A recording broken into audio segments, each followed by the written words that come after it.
Hi, Monica. This is Alison Hicks, the host of BackSPIN Radio Show with David C. Arendt, and we would like to know a little bit about your background as far as what you do. Could you go forward with that? You want me to talk about my history with the justice system first? Or yeah, we'd like to talk about your nonprofit. There's actually several stories that Monica has. Monica was in jail unjustly for quite a number of years, and when she got out, she hit the ground running, which is, I find, absolutely amazing. After that period of time, she started a nonprofit in which she's helping other ex-offenders, and she's quite a remarkable person. Can you tell us, Monica, a little bit about the nonprofit you're starting, and what kind of challenges you've had to overcome? I'm sure that you've been kind of modest, but I'm sure there have been a lot more challenges than the average person would be able to take on successfully. Can you tell us a little bit about that, Monica?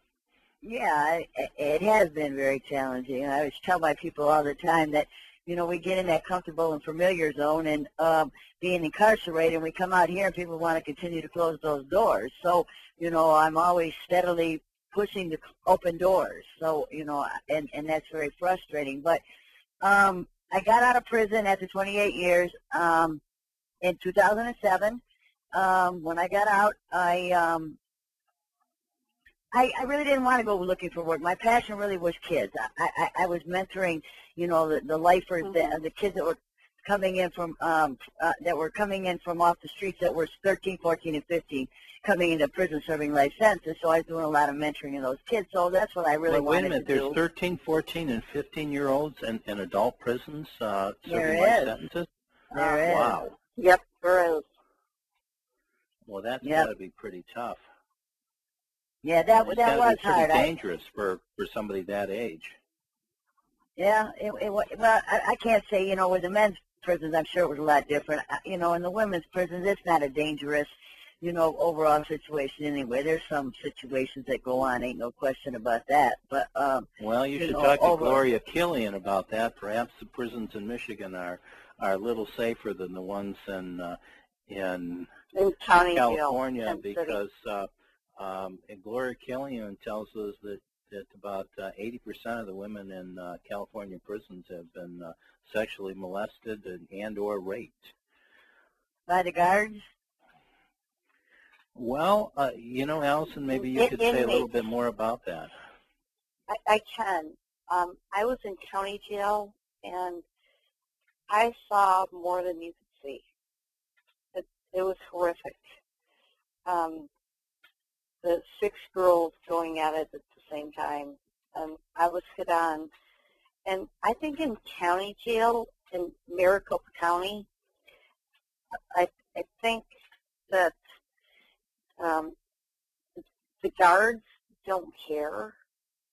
You know, the women are begging to go to prison just to get away from county jail in Tent City and the cockroaches and everything else you could imagine in 143-degree temperature. Oh, I don't envy that situation. Yeah, I would have to agree. I wouldn't want to be in the county jail, but you know, I mean, when I got incarcerated, it was 30-something years ago. I got locked up in 1978. So, you know, the whole system has changed. Women weren't going to jail and prison like they are now. So I don't know if I can say I was blessed to get my experience out of the way, because I was only incarcerated with 2 or 3 women in the county portion of it. And actually, when I got to prison, there was probably only 3 or 4 white women at the time. So you know, we were a minority. Yeah, a big time. And now when I left, we were pretty much 50-50. So yeah, you know, huh? You mean that there's that many more white women in oh yes, prisons now than there were before? Absolutely. Absolutely. What kind of charges are they in prison for? Well, I mean, I imagine there are a lot of drug charges. There's a lot of drugs. There's a lot of, you know, there's more violent crime. That's really, you know, it has really increased. And then, yeah, they're there for, you know, stealing and prostitution. They're going to prison now for prostitution. So there was quite a few of those. So yeah, they're, you know, I can't say that there's any crime that, you know, has more of the white population, but the drug offenders definitely were probably one of the biggest white populations.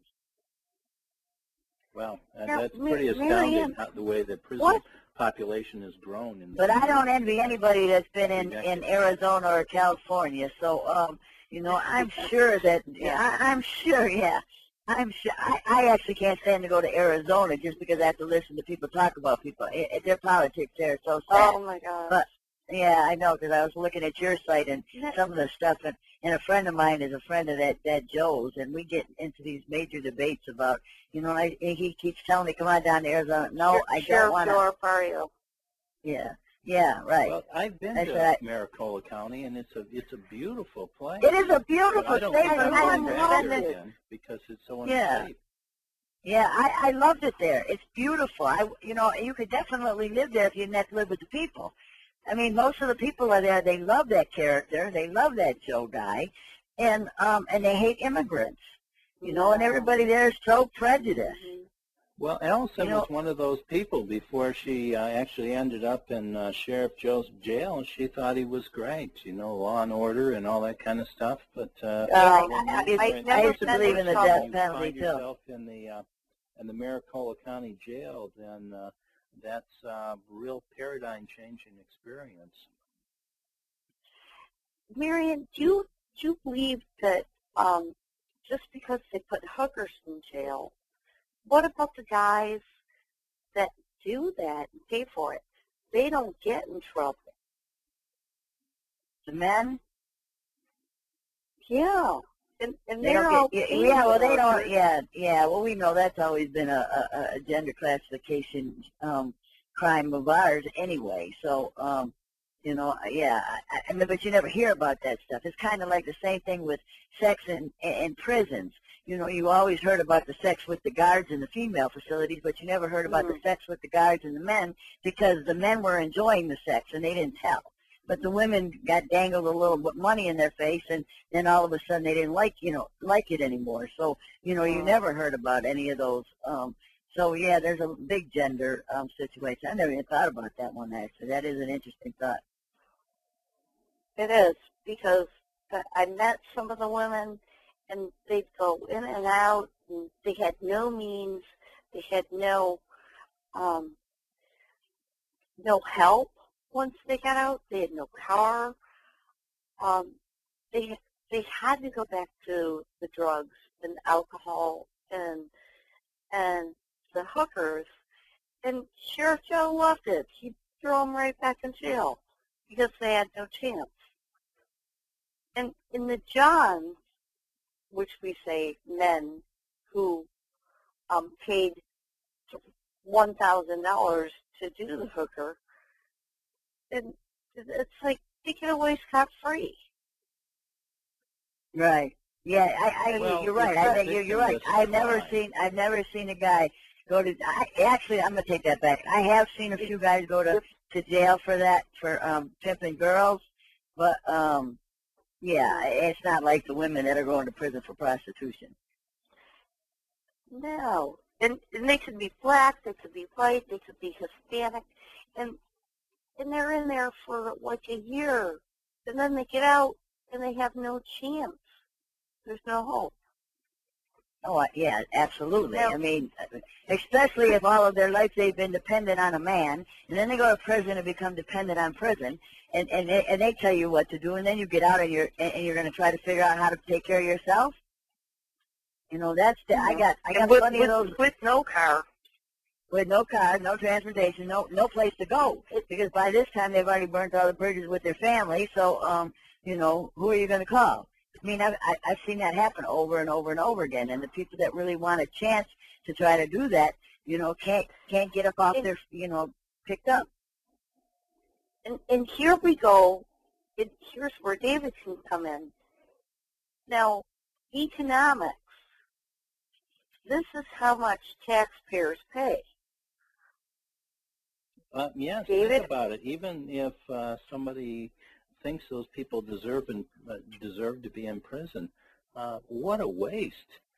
It costs about $40,000 a year to keep somebody in prison. And although we don't often think of it, think of the economic cost of what kind of contribution could that person be making to the economy if they were not in prison. I'm actually when working you add with, up the actual cost, it's enormous.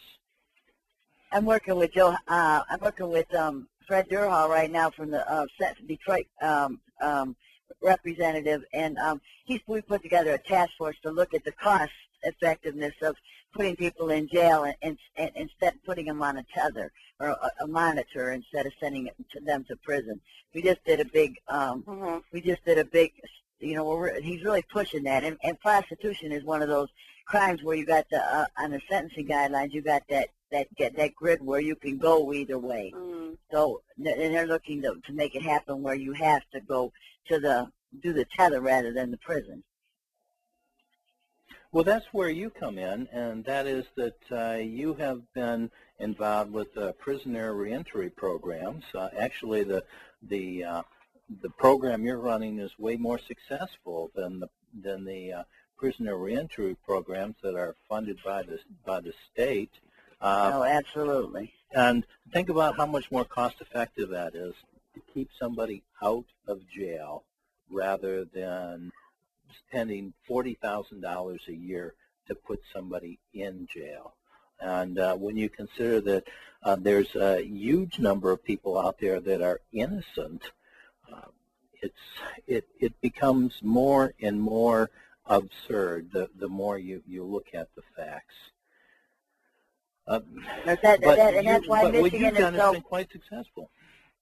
As I say, but that's one thing Michigan's really on top of, is trying to get it so that if people on the front end can get a good public defender, then they won't have to worry about going to jail and plead guilty to the first thing that comes along, because that's where a lot of the people, I'm helping a girl right now because I do legal work, that pled guilty to something that, you know, like you, Alison, actually, because I did read your bio the other day. The same thing, pled guilty just because that's, yeah, kind of like the same thing. Just pled guilty because that's what, you know, her attorney advised her to do.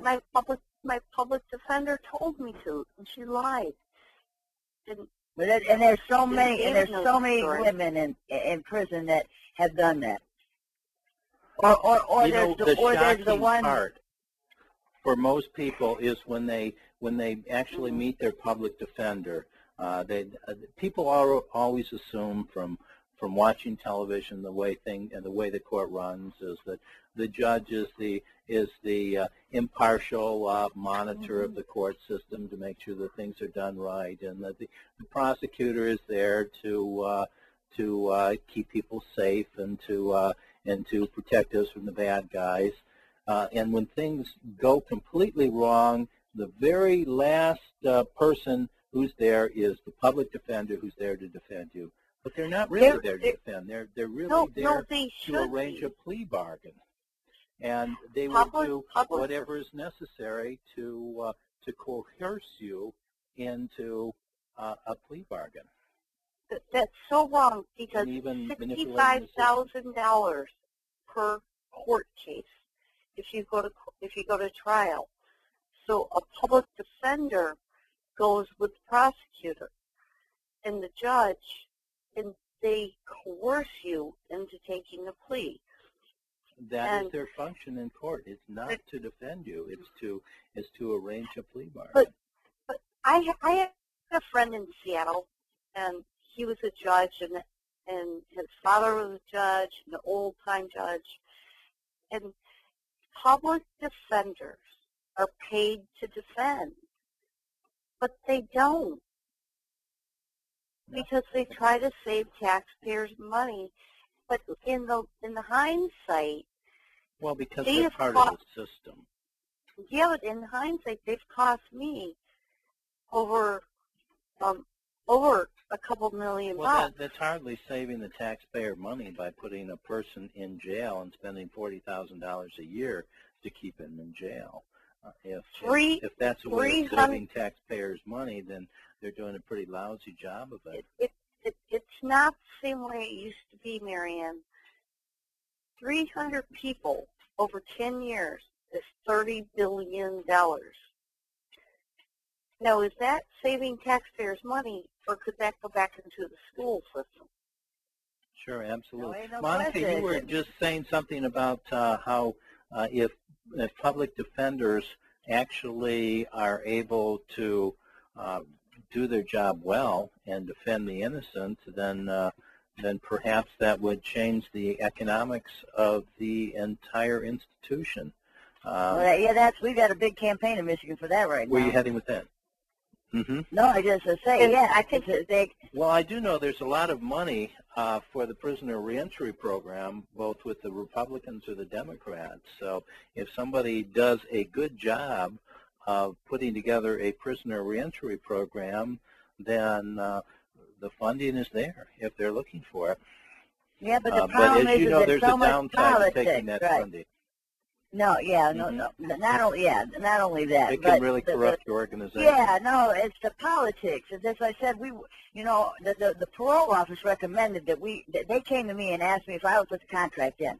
I didn't want to do prisoner reentry. I'm a prisoner. I'm an ex-felon. I didn't really want to be, but I know what I do is good.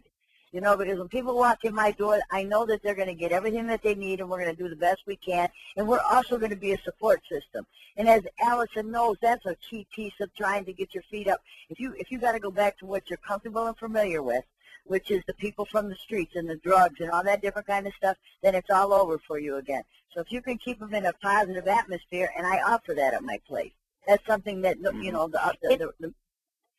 go ahead, that's where the Innocence Project comes in. And that's also where Monica comes in, because the problem with taking the state money, and both Monica and I have seen this, is that it corrupts those institutions that takes that money.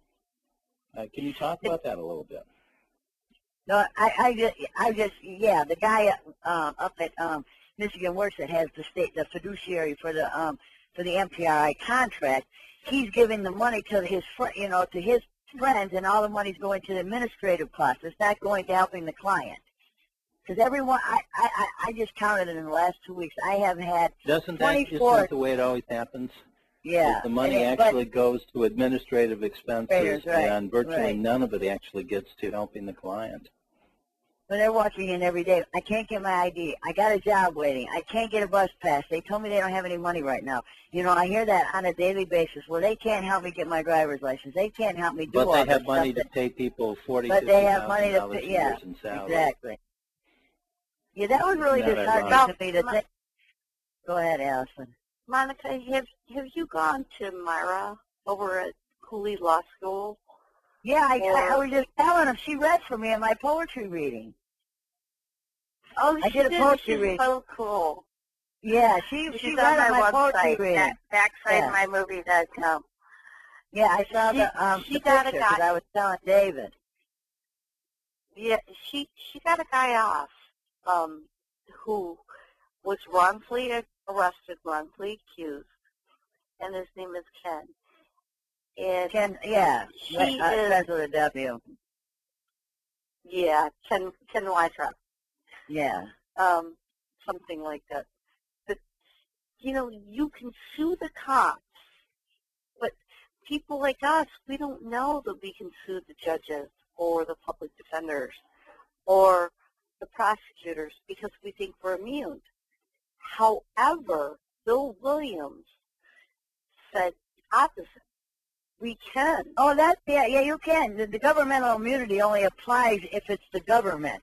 You can sue the individual person if that was the person that convicted, like the guy that did. I was just talking to David about Macon, the one in Lansing where the guy just got off. His name, the guy they convicted that ended up doing the time for that crime. His name was Macon, and the other guy's name was settle with an M, and they withheld the video from him being at LCC at the college, so that they could convict him of that crime. And when they have found out that that they had the video and they had to exonerate him, he was a big one up here right here in Lansing, and they had to pay. They got to sue the guy, the prosecuting attorney, because it was him personally that made the mistake. Yeah, you can sue. The governmental immunity only applies to the government per se. You can't sue the state of Michigan, but if you sue the prosecutor personally, you can do that. Well, and they got insurance for that. Immunity is only supposed to apply only when you're working within the legal bounds of your office. Once you step out of the legal bounds of your office, then you're liable just the same as everybody else. Well, but you're liable anyway, personally. Right. You can. I was so naive until I met Bill Windsor, and he opened up a whole broad perspective. You know, I mean, I just listened to him, and I was like, darn it, you know, right. I could have sold. Well, I said, I got my education from spending 365 days in the law library every day, every year. I made him open up the law library because the more I learned, the more doors I opened, and that was key to surviving that 28 years. But yeah, the more so you spent 28 years in the law library. That must have been quite an education. I did 28. I made them open up on Christmas, New Year's, every holiday they had. Yeah, I spent a lot of time. Well, I got a certification from U of D for a paralegal certificate, and I got my bachelor's degree, and then I got an associate's degree. So congratulations. You congratulations. And you did that while you were in prison. Yeah. Well, that's quite an accomplishment. Well, we sued it. Well, it's more difficult now for a prisoner to get a degree. Oh, you can't get a degree anymore unless you pay for it. Unless you pay for it, how can you pay for it when they seize your funds to pay for your prison stay, even if you do have the resources available? Oh, ain't no question. Well, right now we've got in Michigan, we've got a U of M. U of M stepped up to the plate and started teaching one class a month. I mean, there's more than one class, but there's, for each person that wants to go to school, they can go to school and take one class a month. And when they get out, they can go to U of M and go get the rest of their degree, and they'll pay for it. So there's opportunities for women inside right now, and the men have a few of those opportunities. They're going into some of the men's prisons now too, and trying to offer that same thing. So if you're blessed to have one of them, but yeah, you got to have the money to go to school. But then again, a lot of the women right now have money because they won that $1 million lawsuit, and they have the money to spend on education. So hopefully some of them are doing just that with that money. Now how are that you $1 million doing right lawsuit is available to who? Who would be eligible for that money? No, they already won the money. It was the $100 million lawsuit that they won for the sexual harassment. It was 400 and something women that got paid very different amounts, and that were incarcerated and had already had gotten out. Cool. So it's those 400 women that have this money. They have access to the money, right? Dispersed to. Mm-hmm. Like a class action? Like a what? Lawsuit? Class action? It was a lawsuit. They won. Yeah, they always try to keep it hush-hush because the state of Michigan had to pay out $100 million in 5 years. Well, it sounds like you have some information. Can tell us about this lawsuit? Well, that's what it was. It was a sexual harassment. It was actually the by lawsuit. The prison guards? No, it was the sex with the guards, and there was actually 3 of them. They won throughout the last 10-15-year period. But the last one that they won, they just won the $100 million that was divided between the 400 and something women, and the ones that went to court A couple of them got $2.something million. So some of them got millions of dollars, where the other ones might have got $30, $30 a year or something.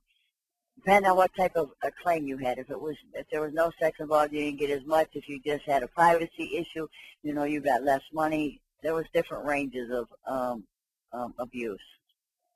It was really failure to protect. It was what the lawsuit was filed under, that the state did not protect the prisoners. How many guards were involved in this? Oh, a lot. I couldn't even tell you how many. Now, doesn't it seem odd that there's male guards at the female prison? Does that make sense to you? Well, actually, I myself personally, I would rather deal with the male guards. They were a lot more respectful than the females most of the time. One of those female guards would get a bug up their ass, and that's how the rest of the day went. And if they didn't like you, I can't even tell you what the female guards did to me. Yeah, so you know what I'm saying. I won't even mention it on air because it's so horrific. But they just take like 50 girls from the laundry room and put them in the shower, drop, squat, cough, pee. And they didn't do drugs, and they had their job, and it was so humiliating. I don't think I'll ever get over it. Yeah, they were deviant. They were deviant. Which is why what Monica has done is so remarkable. After being in jail for 28 years, she hit the ground running and created this nonprofit and is really helping people. Why do you suppose you're different than the other people who seem to be so destroyed by the experience? Well, I think part of the problem was my injustice. My situation is definitely not one that you hear every day. It's a very unique story. And, of course, there's a lot of unique stories out there. Alison is a devastating one. But when I was young, my mom and dad were divorced, and my dad got married again, and he decided he didn't want to be married to the woman anymore, and he decided he wanted to have her killed. So because me and my dad were in business together, he takes off to the Bahamas where they can't extradite. So he's long gone, and they come after me. And, that's how I ended up getting my time. I was the first prisoner in the state of Michigan to get life without parole where there was no death on a conspiracy charge. My charge was conspiracy, and they had just changed the law from a common law offense of conspiracy of 5 years to a mandatory life sentence. So, I understand that law has been rescinded. So under the present law, what was rescinded? It has not been rescinded. No, the law hasn't been rescinded. What I did get was parole eligibility. I fought and won that. My case is on the books. So that's how I got parole eligibility, to get out. Mm-hmm. So that's what I challenged was the issue of the mandatory life. But I was so angry. I was so angry at the world behind my situation with my dad and how they didn't go after my dad and all that different kind of stuff and withheld evidence. I spent all my time trying to fight my injustice in the law library. And the more I fought my injustice, the more I saw the injustice on the inside. So it was kind of like going from, I was mad at the world, so I attacked I started becoming a prisoner advocate and becoming a writ writer and a jailhouse lawyer so that the more, I could do more. So I could get rid of my own anger, I put it into the energy of helping others. Mm-hmm. So I got involved in court cases. We run the right to go to get education. I was part of that class action suit. I was part of the class action in many suits when we did the property rights and security classification. We won our security classification suit. So I was always doing something, but I did it because I was so angry at my own injustice.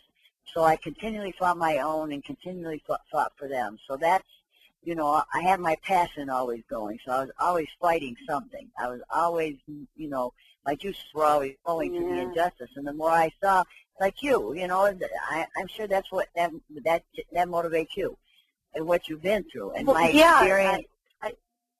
I could go out and teach tennis tomorrow, and get my USPTA certified license pro, but after what I went through, I just want to help others. And yeah, I keep thinking of them girls sitting. I lost years with my daughter. I mean, yeah, I can't even imagine what your daughter's been through. Well, no one can. She's a great kid. She's got a full ride at U of M, and she's lost her tennis pro, and I lost my tennis pro for a while.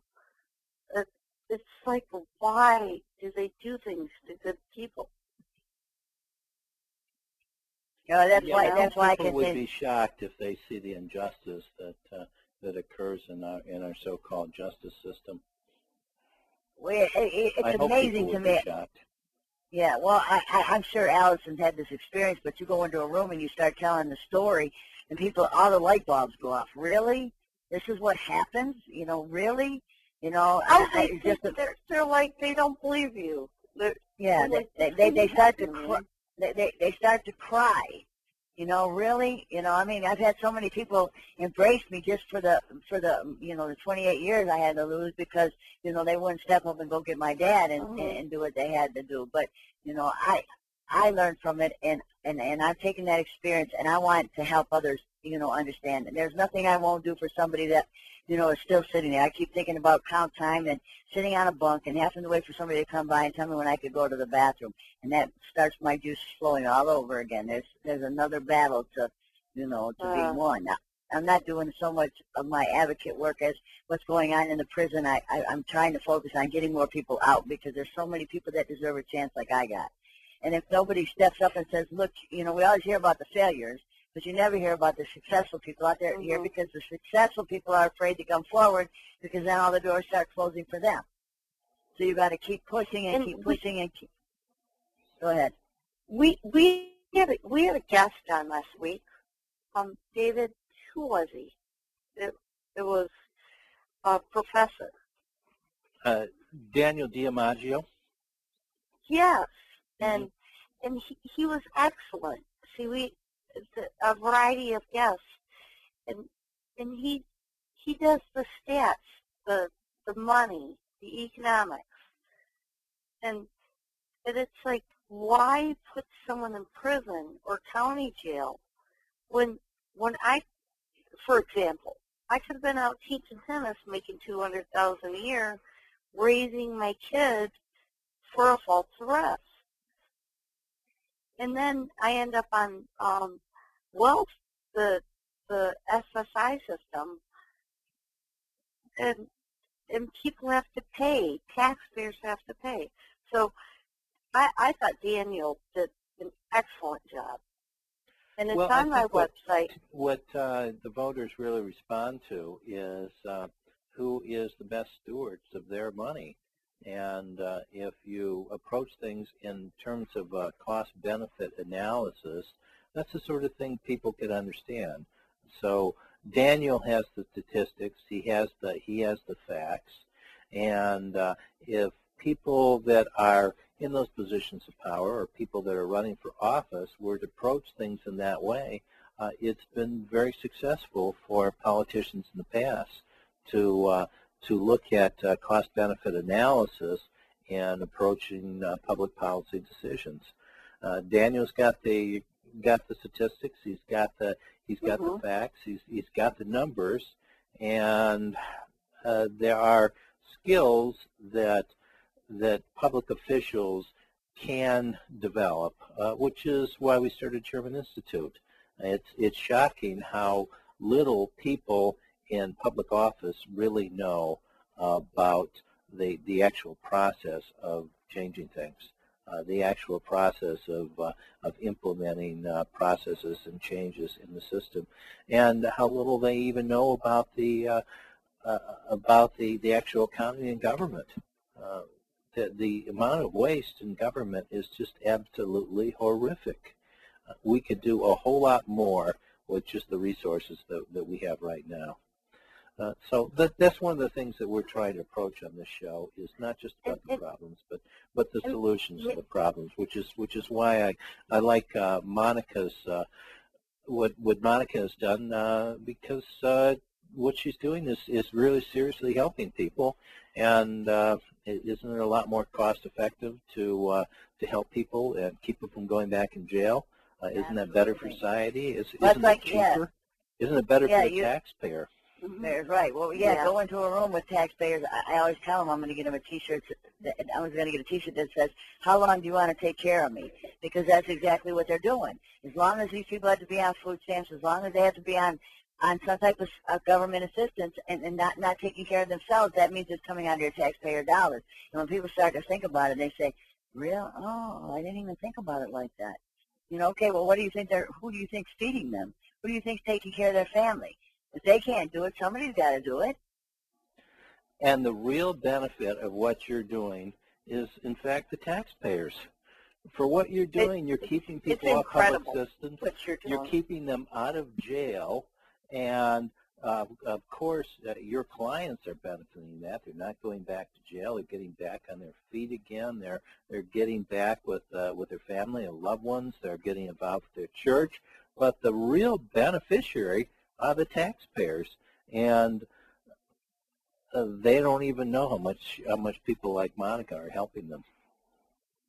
And I try to get that word out. I said, but I tell you what, it's not who I really see doing the big suffering, and as another big victim to all of this is those kids or those people that have to go through this incarceration. Because I also run a day reporting. The trickle down theory.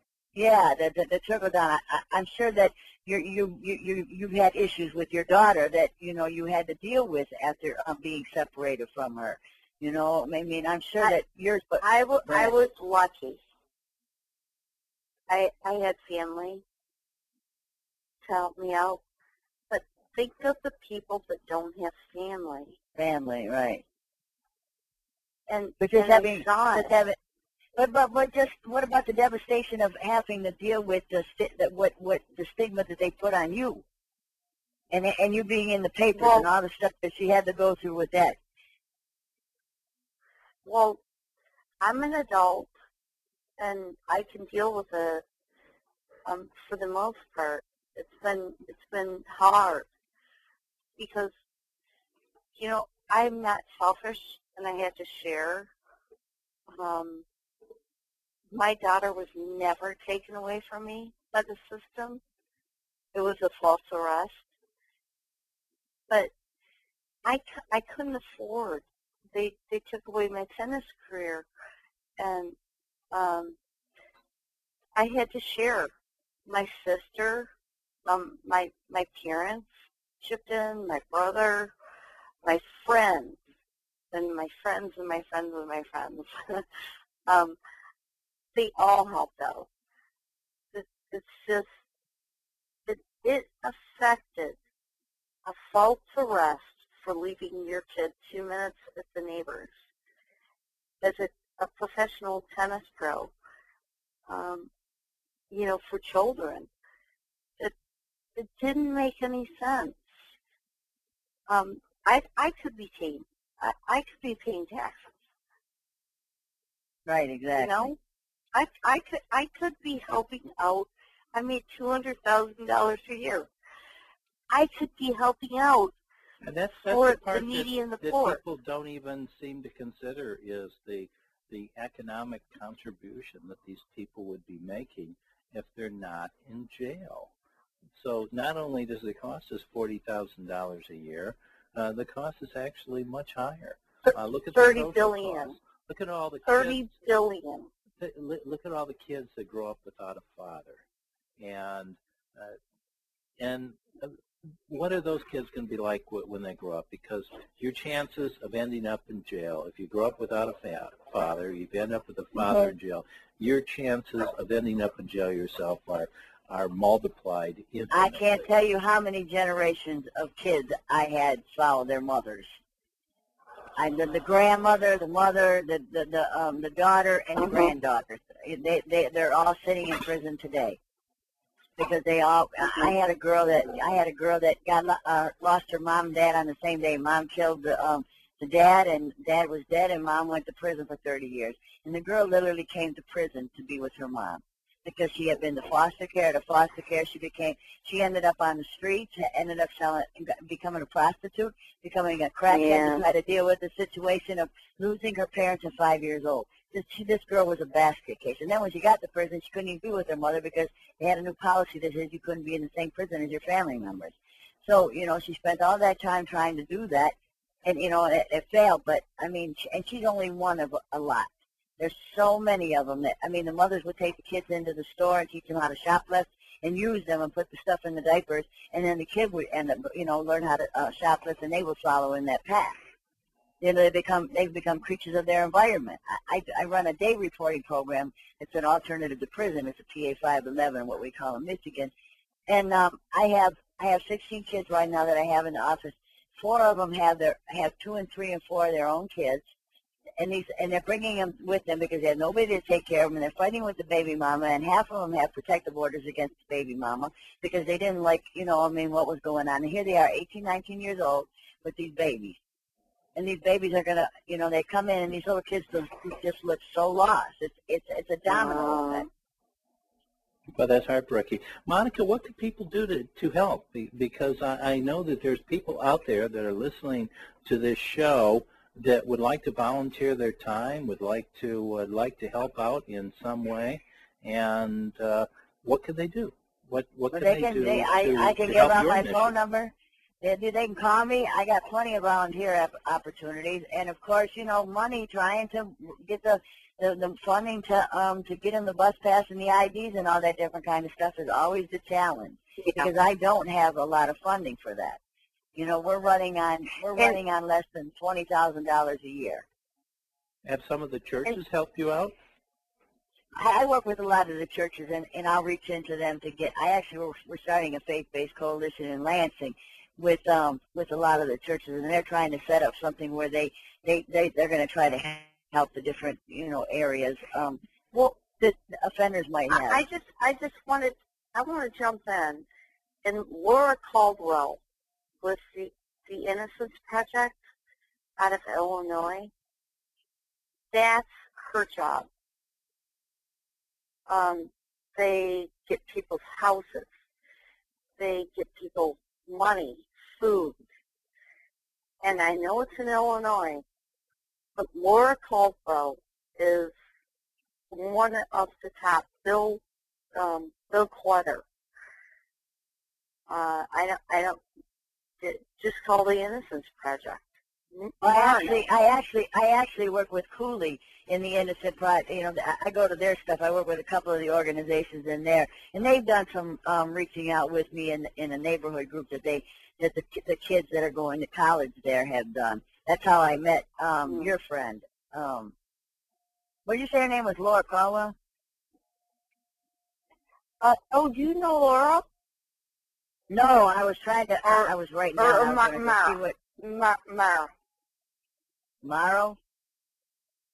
Mara at the Innocence Project. Mara, yeah, I do know Mara. Mm-hmm. Yeah. There was a guy named Ken, and he won like 20 grand, and he's willing to donate. I met him in Cincinnati, and I met Ray Crone was supposed to be on tonight. I couldn't get on. I couldn't get on, so maybe he couldn't get on. He was on death row, and he won about $20 million. And people like that, they will donate back because they're free. He was on death row, and he was innocent. Yeah, and Monica, Laura Caldwell will be a guest of ours in the next few weeks. So why don't I send out an invitation when Laura that'd be nice. is on, and you can be on the phone call with her. And, I try to get an interesting conversation. I try to get as many people engaged. There's just only so many hours in a day, and like I said, I'm doing a day reporting program because I really believe in a chance. And if I can catch these kids at the front end and not have to worry about and help them get on the right path, it just breaks my heart watching kids go to prison. So isn't it ironic that the government has spent enormous amounts of money for the prisoner reentry program, and they've been so outrageously unsuccessful, whereas people like yourself are working with just a few donations and working with local churches, and the success that you had has been eclipses anything that these government programs have done. What are they doing wrong? First of all, they don't get it. The people that the government agencies that are the government agencies that are running this have no clue what it's like to walk out of prison. Number one, I do. So I get what they have to go through. So that's what makes my program unique, is because I not just me. There is an ex-felon. I run the program, but I got a guy that just did 17 years, just got out in June. He's there every day to learn from me. And I'm trying to reach out and connect him to Rena Risper at the New Citizens Press, or at different things, so that he can learn how to do, because he really loves what we do at our program, and I do this on a regular basis. Anybody that wants to come in, please come on in and come and do your share. Come volunteer. Do what you want to do. I'll put it on your resume. I'll help you get a job, because those volunteer opportunities definitely make a difference on a resume. So, yeah, I mean, my whole could you give me your phone number? Or email me? Sure. Sure. Why don't you give us your contact information so that the people at home can contact you if they want to help, if they want to volunteer, if they want to give you some money. Here's your chance to give a pitch to those people in our audience. Well, the phone number for ARRO is 517-999-2894. My name's Monica Jahner. 999-2814. Wait a minute, 999-28. Now I forgot. 517-999-2894. Okay. Okay, very good. Do you have a website? And then, we do. I'm updating it right now. We don't have any funding, so this guy is taking a web course actually, so he's been helping me. I got a volunteer right now that's doing community service that knows a little bit, so we're working on that as we speak. My email is MONINW